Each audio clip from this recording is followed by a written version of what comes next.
Hi hello నమస్తే welcome to our channel VS talks. Bhimavaram Srirampuram Subrahmanyeswara Swamy టెంపుల్లో షష్ఠి మహోత్సవాలు చాలా బాగా చేస్తారండి. ఇవి 3 రోజుల పాటు జరుగుతాయి. ఆ ఉత్సవాల్లో భాగంగా స్వామివారిని తెప్పలో ఊరేగిస్తారు ఒకరోజు. ఇప్పుడు మీరు చూస్తుంది ఆ తెప్పోత్సవమే. గుడి దగ్గరలోని పంటు కాలువలో ఏర్పాటు చేసిన హంసవాహనంపై స్వామివారిని ఉంచి బాణాసంచా కాల్పుల మధ్య ఈ ఉత్సవం జరుగుతుంది. మీలో ఎంతమందికి అసలు తెప్పోత్సవం అంటే ఏంటో తెలుసు? తెప్ప అంటే ఓడ.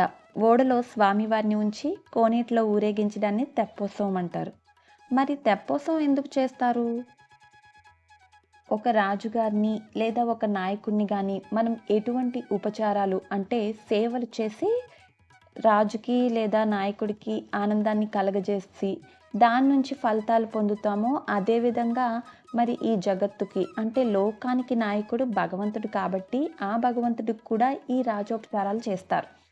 ఎప్పుడో గుడికి వెళ్ళినప్పుడు గుడిలో పంతులు గారిని అడిగాను తెప్పోత్సవం ఎందుకు చేస్తారు అని. అప్పుడు అడిగినప్పుడు పంతులు గారు చెప్పిన విషయమే ఇప్పుడు నేను మీకు షేర్ చేస్తున్నానండి. కొంతమందికి ఈ విషయాలు తెలిసే ఉంటాయి, ఇంకొంతమందికి తెలియకపోవచ్చు, ఇంకొంతమందికి బోర్ కొట్టచ్చు. కాకపోతే అప్పుడప్పుడు ఇలాంటి విషయాలు తెలుసుకోవడం కూడా మంచిదే కదా. 4 మంచి విషయాలు ఎక్కువ తెలుసుకుంటాం, ఇందులో తప్పే ఉంది అన్నట్టు షేర్ చేశాను. ఈ వీడియో మీకు నచ్చితే please like, share and comment. ఛానల్ని సబ్స్క్రైబ్ చేయండి. Thank you for watching. మ్యూజిక్తో కంటిన్యూ చేస్తాను, చూసేయండి.